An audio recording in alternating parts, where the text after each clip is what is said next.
We're all salespeople. We're all selling something in business. Sales is the lifeblood of business, and the world of sales is changing dramatically. Today, on episode number 132 of CXOTalk, we're speaking with Jill Rowley, who is a social selling evangelist. And I think that term underplays what she actually does. I'm Michael Krigsman, and Jill Rowley, welcome to CXOTalk. Thanks, Michael. I am super excited to be here today. Well, you know, I've been a fan of yours for a long time, and I'm just thrilled, and I'm very excited to learn about social selling and to learn about how social selling is different than traditional selling. Now, this is a lightning edition. And what that means is, Jill, I'm going to ask you a series of rapid fire questions, put you on the spot, and you're going to answer back. How's that? I'm ready. All right. All right. Well, to begin, give us a sense of your background. So let's and what you do, your consulting. So let's establish some context that way. Yeah, so the perspective goes back to university. I was undergraduate business school student at University of Virginia. So I learned a lot about how business works. Then I was in consulting for 6 years. So I learned a lot about discovery, digging deep, asking questions, uncovering issues, putting together solutions. And then I actually joined Salesforce.com in 2000. I spent 2 years as an account executive at Salesforce, and then spent about 10 years on quota at Eloqua, where my buyer was marketing. So I am a sales professional trapped in a marketer's body. And now I spend all my time evangelizing the concept of social selling and how to adapt to the modern buyer. Okay, and with that introduction, it's a perfect way to transition into our lightning round questions. So Jill, let's begin with, what is social selling? Sure. So I've put a stake in the ground, and I define social selling as using social networks like LinkedIn, like Twitter, to do research, to be relevant, to build relationships that drive revenue. I define it differently from social media. Social media is about reach. Social networks are about relationships. And so again, it's using these social networks to do research on the buyer, the buying committee, and their sphere of influence, so you can be more relevant to the buyer, so you can build a better relationship with the buyer that ultimately drives revenue from the buyer. And how is social selling different from traditional selling?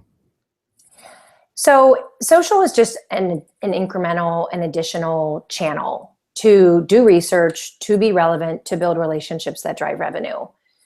There are some concepts that are different, but I actually think that all great salespeople have had the mindset of what we're defining now as a social seller. And the mindset is that you're helping the buyer buy. You're not forcing your sales process down the buyer's throat. That you have this perspective of helping solve business problems, achieve better business outcomes, not jamming your sales process down the buyer's throat. So this implies that traditional sales means jamming something down the buyer's throat. In some context, I think that because of the power dynamic that sales used to have over the buyer, there was quite a bit of that. And now the modern buyer is empowered. The modern buyer can learn on her own. She can leverage the digital web. She can leverage social networks to get educated and get informed. She isn't reliant on the sales professional for access to information and also access to people like reference customers. So the dynamic has changed, and the reality is that the buyer has changed more in the past 10 years than in the past 100, and sales has to adapt. When you talk about the empowered buyer, what does that mean? Sure. So if I think about when I want something, for example, I'll use a business to consumer example yesterday. Our daughter is turning 17 tomorrow. And so me, last minute mom, need to get her a gift. And so I actually go on to Tiffany website and I look at the products that are under $500 and I narrow it down to 2 items. And then I send those images to my husband, who was going to be in the area where there was a Tiffany, and he goes into the store and makes a purchase. So I didn't have to go into Tiffany to purchase. And had we done this in advance, I could have actually bought the necklace on the web. I wouldn't have even had to go into Tiffany, and going into Tiffany then opens me up to Tiffany upselling me on more product. So that dynamic of getting information via the web, doing a price comparison of the various products, that is how business buyers are starting their buying process as well, via the digital web. So what are the basics of social selling? Well, I can look at it from a sales professional perspective and from an organizational perspective. So from a sales professional, a salesperson's perspective, really I think of 5 principles, practices, pillars. And it starts with your online presence, your digital reputation. And oftentimes LinkedIn is the primary channel for business to business sales professionals. Oftentimes the LinkedIn profile is optimized for the recruiter. So you're bragging about your quota crushing capabilities, your President's Club awards that you've won, your expert negotiating skills. And you're not actually looking at it through the eyes of the customer, the buyer, who is trying to figure out whether you can add incremental value to them, to their business. And so your digital presence and how you look in social, less like a traditional, maybe pushy, selly sales rep, and more like a subject matter expert, a business professional who can help the buyer, that digital presence is number 1. Now, you've spoken about social proximity. What is social proximity? Sure. So social proximity is all about how close you are to the buyer in the social web. And so when I talk about the pillar number 2, ABC, always be connecting, not always be closing, always be connecting, because your network is your net worth. I talk about connecting with the buyer, connecting with the buying committee, and connecting with the people who influence the buyer. And so social proximity, if the buyer is learning from a certain analyst in their industry, then that sales professional should also be learning from those analysts, should also be connected to those analysts, should also be following those analysts on Twitter, should be engaging and sharing that analyst content. And that's number 3 pillar principle is content is the currency of the modern sales professional. And so I help sales professionals understand who the experts are in their buyer's world, find them, surround them, engage with their content, share their content, and that gets you closer to the buyer, more proximity to the buyer, because you look more like the buyer, you're learning where the buyer learns, you're following the same people that the buyer follows. Now, Jill, you've spoken about closing and connecting. What is the difference between closing and connecting? Sure. I mean, ultimately, the end goal, beyond the further end goal, is to create a successful customer who then becomes your advocate, right? That should be the ultimate goal of an organization, is to create happy customers who are generating massive value from your solution, that they're willing to be your advocates. But in sales, traditionally, the comp plan drives the behavior. And the comp plan in sales is about getting that deal closed. It's about getting signature on the agreement and closing that deal. That still is absolutely important. I'm not telling salespeople to stop closing. but I'm helping them do it in a different mindset. The mindset of not rushing them to signature, but coaching them to success throughout their buying process, helping that buyer get to the point where they're able to actually make a purchase decision. And the always be connecting is about understanding the buying atmosphere, the committee of people who are part of a buying decision, that connecting with not just the one person who is returning all your calls, responding to all your emails, taking all your meetings, but surrounding a wider sphere of influence to that buying decision. So the always be connecting is really important, because it's the connection that leads to the conversation that ultimately leads to helping your buyer buy, which is all about getting them to the close. So traditional sales, you said, is focused on bringing the buyer to the close in order to maximize revenue as quickly as possible. You didn't say that last part, but it's to maximize revenue as quickly as possible for the salesperson. So is social selling, or does social selling then, could it have a negative effect on gaining revenue for the salesperson? It actually could in the short term. And where I'm using the term, let me make a clarification. I'm using the term social selling to have a bigger conversation that needs to be had in the sales world. And the fact that social selling is a hot, somewhat buzzy word, I'm saying that good selling is all about understanding who the ideal customer is, who the best fit customers are, and the best fit are those that you can generate massive value for. And then understanding how you can help them with their business objectives, their goals, their personal goals, and looking at it through the eyes of that customer, and even, saying no to deals that aren't good for the customer. Because if the deal isn't good for the customer, then it becomes not good for your business.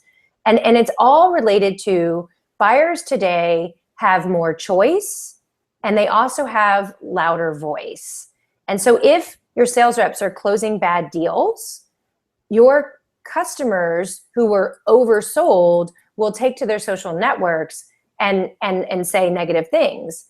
And not only that, in the SaaS world where it's a subscription, they're not going to renew. They're not going to buy more. And so you're going to have attrition, and churn is the death of a SaaS company. It isn't just, in the Siebel days where the system cost millions, tens of millions of dollars, and you got all of that money up front from the customer, and it was really in the customer's domain to actually make the system work. It wasn't as important to create that success and advocacy, because it was years, sometimes a decade out before they would get to the point where they needed to pay you more money. So then social selling is a means to develop strong long-term relationships with the customer. It's all about the relationship. And this becomes challenging for sales leaders. I'm not naive. I'm in my 40s. So I know that in particular in public companies, the sales leader has a quarterly number that they must hit. And if they don't make the number, then the stock market usually will punish that organization, that sales leader, that CEO. And so I know that this is challenging to really look at this more altruistic view of only bringing on customers that are good fit customers. But the sooner the organization actually embeds that into the culture of the company and into everything that the company does, from an outbound marketing, really be targeted to the companies that are in that ideal customer profile. So this build products that aren't, that work, that are user friendly, that are quick to deploy, that don't have a lot of bugs. So it all, it starts at not having a crappy product, no false advertising in your marketing messages, sales reps not closing bad deals, to ultimately get to the point where we create these better relationships with our customers because we're helping them generate massive value. So are there certain types of products or services that are most amenable to the social selling approach? I think it's less about the product and more about the buyer. So I talk about looking at it through the eyes of the buyer. And if the buyer is on the web doing research, so I always say the modern buyer is digitally driven, socially connected, mobile with multiple devices, and empowered. If you're in an industry where the buyer isn't leveraging digital content, leveraging communities, leveraging social networks to get information and to get informed, they're not listening to podcasts, they're not attending webinars, they're not downloading ebooks, they're not viewing infographics, they're not watching videos, then the buyer isn't in social.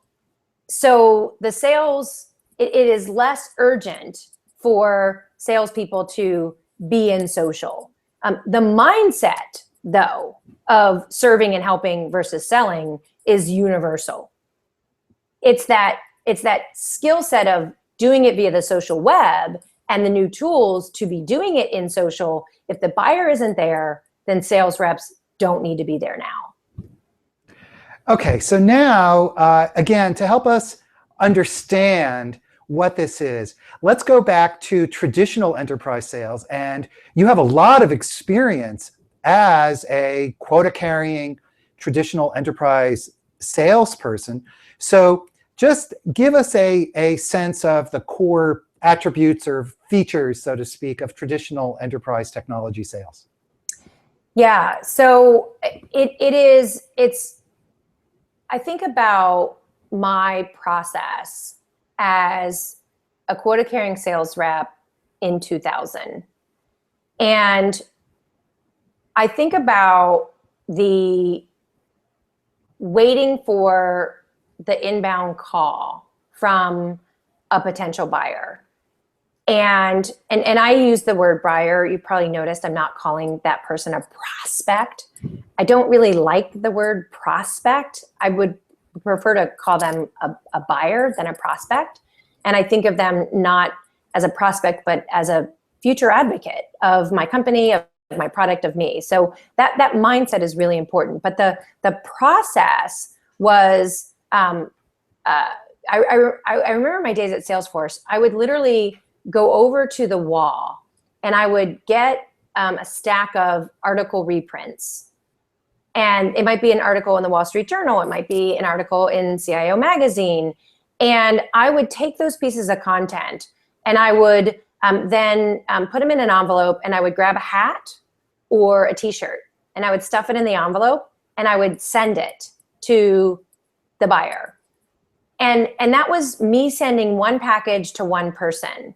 But I knew I needed to find who else was going to be part of this decision. And I wanted to create that water cooler effect, if you will. So I started to say, okay, where can I find who else is going to be involved in this purchase decision? So sometimes that was actually calling reception and finding out who the sales ops leader was. Oftentimes I'd go to the company website, but the company website only had the senior management team. I would, when people had out of office email responders, that's one of my favorites still today, is they'll say, you know, I'm out of the office on vacation. If you have questions about content, contact Johnny. If you have questions about compensation issues, contact Susie. And I would take those new names and I would add them to my CRM database. But if you think about that, I was physically sending mail to one person, not knowing if they received it or not. Then the evolution was email. I could take all those article reprints and put them in email format. And I could then send a series of emails to a series of people over a longer period of time. And really the evolution now is I'm taking that same approach and I'm applying it to social. So I'll read articles, I'll watch CXOTalk episodes. And when I watch CXOTalk episodes, usually I'm trying to watch the episodes where there's someone I'm trying to build a relationship with because I think they're going to be a good fit for my product or service. So I watch the CXO Talk Hangout because I learn about my buyer. I'm learning about my buyer, what they care about, what they're interested in. I'm learning about their personality. Are they stiff? Are they funny? Are they, you know, so that's this new channel for learning more about the buyer so you can be more relevant to the buyer. I actually think the great enterprise sales reps had this mindset, but our channels are actually different today. So how would you summarize the weaknesses of traditional enterprise selling, traditional selling? Yeah, I think, and I see a lot of this happening today, even in social. It's this generic approach. It's this product, company, me focused message. It's this leading with what you have as a product, a company, you, versus leading to the product, the company, you. It's this show up and throw up versus discover, uncover, engage. And I think it's you know, one of the expressions that I learned from a great leader I worked with is to be interesting, be interested in something other than yourself. And to get the attention of a buyer and then ultimately to earn their trust, you have to show them that you're interested in them. And doing that by leading with them is a much more effective approach.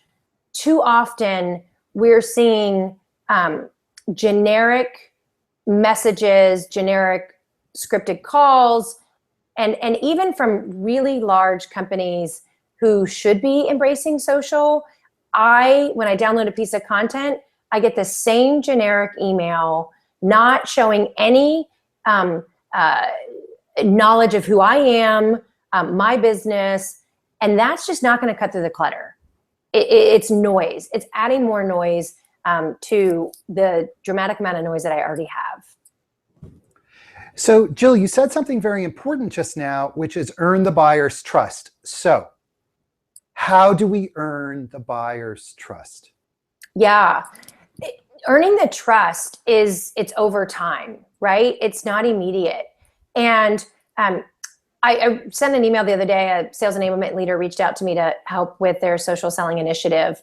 And I looked at his LinkedIn profile and before responding. And I read the recommendations on his LinkedIn profile that other people had written about him. And I was fired up. I'm like, woo! I am so excited to respond to this person because this person gets it. They get it done and they get it done right. And I knew that not what he had put on his profile about himself, but what other people who had worked with him had written about him. I immediately knew that he was an awesome internal collaborator. He could bring different departments to a conversation, to a project. He could create that collaboration internally that's required to be successful with what I want to help him with, which is social selling, which will require sales leadership buy-in, which will require frontline sales managers, sales people, sales enablement, sales training, marketing. And so what I want to help him with requires this cross-functional commitment and collaboration and teamwork. And when I read his recommendations on LinkedIn and saw that other people were endorsing him for that, immediately earned him trust. And my point to him was, how many of your salespeople's LinkedIn profiles look like yours? Yeah, fantastic. That issue of trust is so fundamental. And I want to remind everybody that you are watching episode number 132 of CXOTalk. And today we are speaking with Jill Rowley about social selling. Now is a perfect time to subscribe to the CXOTalk newsletter, and I hope you will do that. because we'll send you good stuff and you'll love it.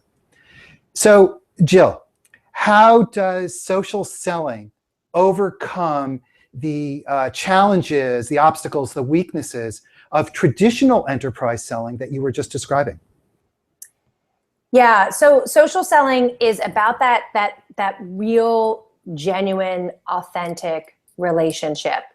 It's about helping, continuing to be a resource, a subject matter expert for your customer, for new customers. Social selling is about creating and connecting your existing customers with each other, creating and connecting your existing customers with other news sources, resources, subject matter experts, complementary solutions to ensure that they're more successful. Social selling is really more of a team sport than an individual sport. It's about sharing information openly.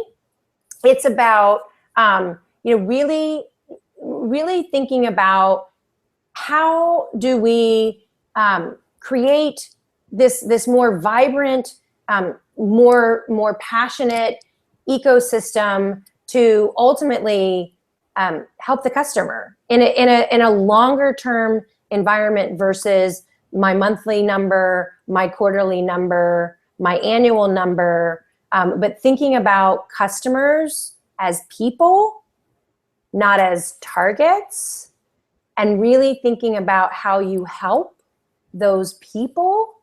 And social selling is also, I could get really tactical, Michael, and that's, I speak very strategically because I understand it from that level, because at Oracle, I was actually responsible for social selling overall, for the initiative, for getting the leaders, the managers, the salespeople, getting marketing, getting sales enablement, sales training together, creating a curriculum, a training curriculum, which I can't, it's so important. So many people in social selling, they think it's a tool, and they run out and they buy a tool and they think that they're doing social selling.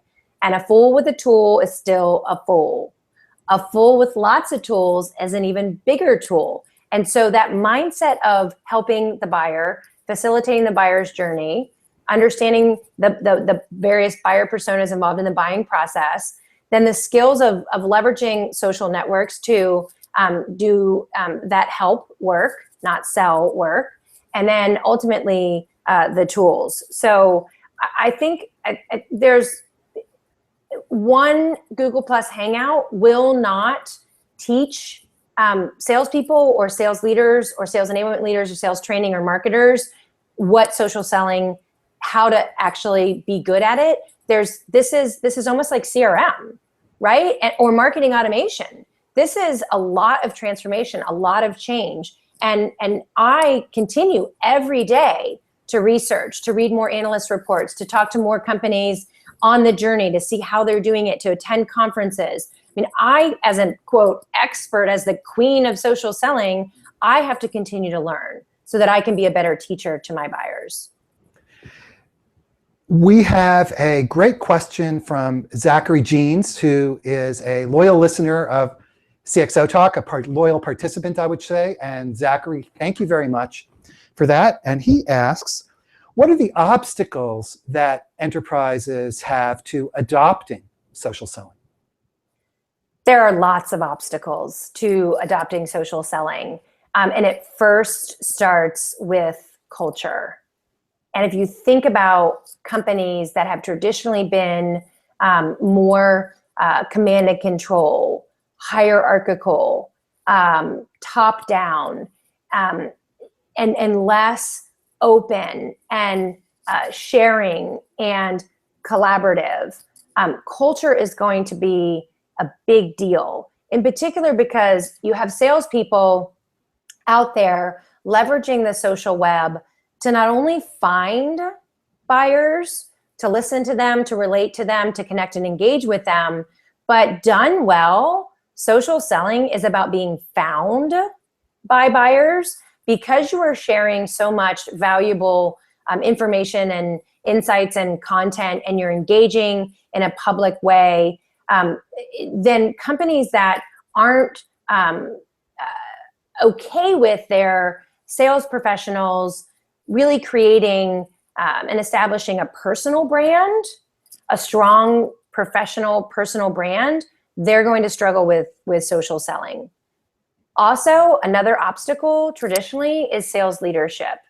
And if you think about the average age of a senior level sales leader, and you think about the channels for communication versus juxtapose that to the millennials, who I say are digital natives, born with a mobile device in their hand, used to collaborating and communicating. Those are very drastic differences. And so sales leaders didn't grow up with social, and oftentimes without enough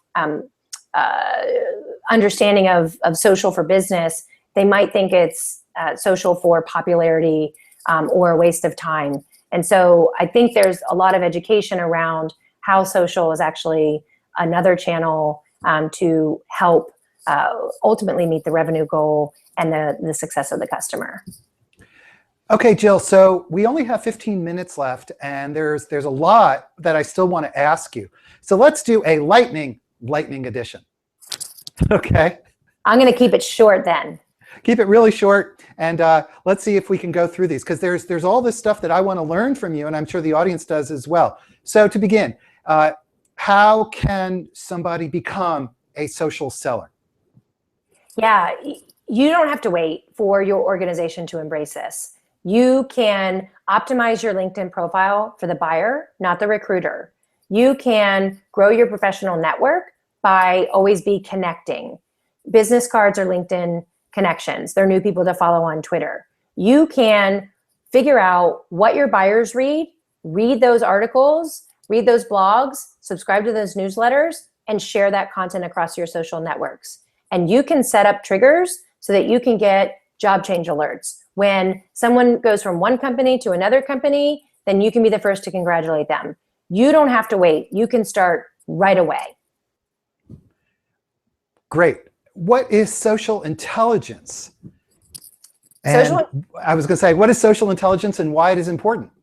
Yeah, so social intelligence, I mentioned earlier, so if there's a guest on CXOTalk that I'm trying to engage, I listen to that interview, and then I'll tweet that interview, the salient points, the relevant points that will connect me to that interviewee, that hangout guest.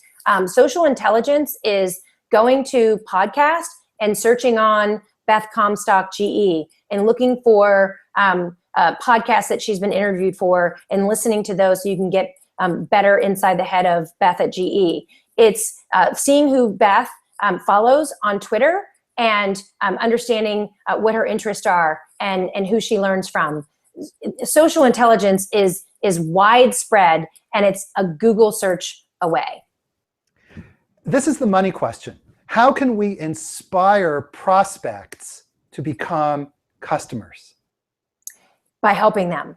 What you need to figure out is, what are the questions that my buyer has to answer to be at the point that they can buy.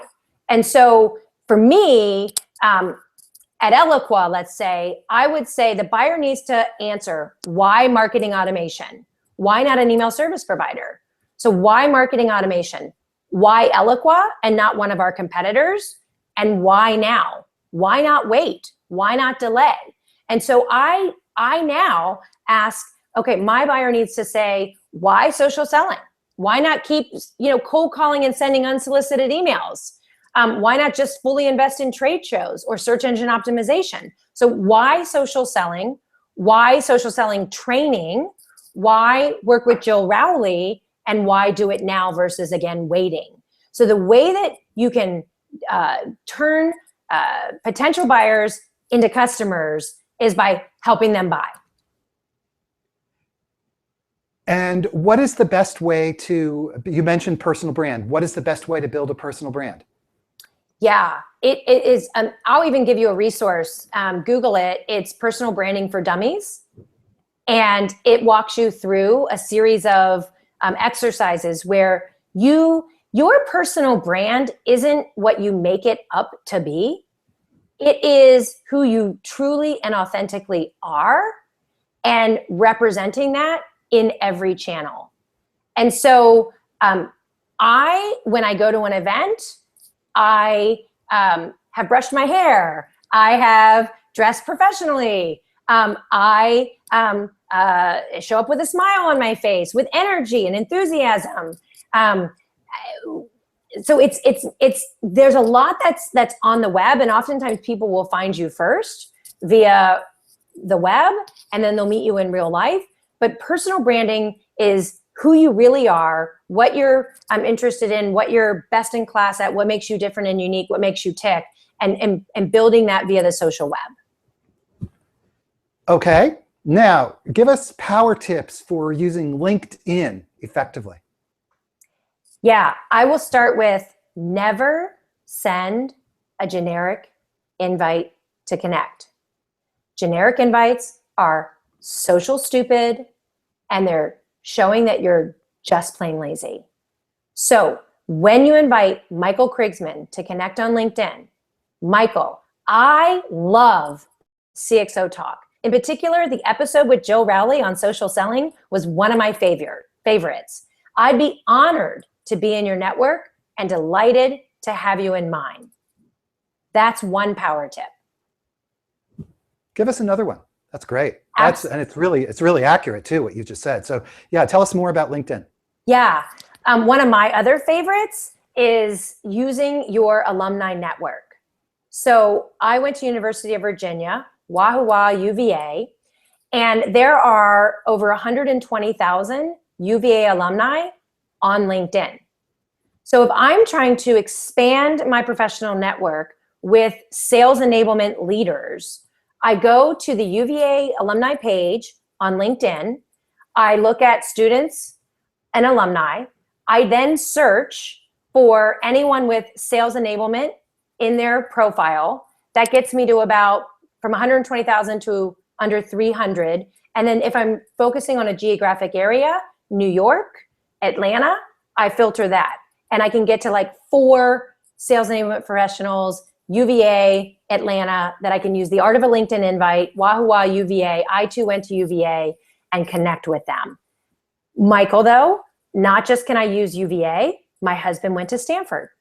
So I will do the same process and go and filter on alumni, Stanford, sales enablement, and reference that my husband went to Stanford. It's all about connecting the dots. Connecting the dots. Okay, what about Twitter? Give us your tips and advice for using Twitter effectively for business. Absolutely. So hashtags are probably one of my favorite things to do. So let's say there's an event, a physical event, and I can't actually be at the event. Well, I will follow the event hashtag, and I will see who's tweeting about the event. And then I will engage with those people as if I'm at the event. I will learn what's being shared at the event. And so I become smarter. And these are traditionally events that my buyers are at that I can't physically be there, but I can be there virtually via the hashtag. That's one Twitter tip. And finally, Facebook. Give us your tips for using Facebook for business. And Facebook is a strange hybrid, isn't it, between the business and the personal? So what's your advice for using Facebook? First, you have to decide whether you want Facebook to be strictly personal or whether you want it to blend. And when I talk about social selling and the networks that you could use, where are your buyers? And where are your buyers willing to engage with you? And so don't be creepy on social and go friend someone on Facebook if you haven't figured out whether Facebook is a channel that they want to engage with you in. For me, I have a mix, because I think people need to get to know you fully. And so I share information about my kids, about where I travel, but that's me personally. I would say the biggest tip I can give you is respect other people's boundaries, and don't be social creepy or social slutty, and really respect their boundaries. And if it's clear that they have Facebook for personal, don't friend them on Facebook. Okay, well, we have been talking for 40 minutes, and I've sure learned a lot about social selling with Jill Rowley. Jill, thank you so much for taking the time to do this. Absolutely, Michael. I think more marketing and sales leaders need to really determine whether social selling is something that is a priority today. And if they do, they need to think about it strategically, they need to think about it operationally, and they need to think about the mindset, the skill set, and the toolkit of the modern sales professional. Okay, well, I think that we're just about done. We have been talking with Jill Rowley, who is, if you search for social selling, Jill, I think you're the person who comes up right at the top. Isn't that so? Probably. I share a lot of content. I'm down with OPC, other people's content. Other people's content, love it. And so this has been episode number 132 of CXOTalk. Now, this coming Friday, it is I was going to say the night before Christmas, but it's the Friday before Labor Day. And that means there's no CXOTalk show. But a week from Friday, we are having a CXOTalk debate between two great industry analysts, Esteban Kolsky and Graham Hill, who are going to talk about customer experience. And these are two really smart guys, and it's going to be a lot of fun. So thank you for watching. Jill Rowley, thank you for being here today. And have a great Labor Day, everybody, if you're in the United States. And we'll see you the next time. Bye-bye.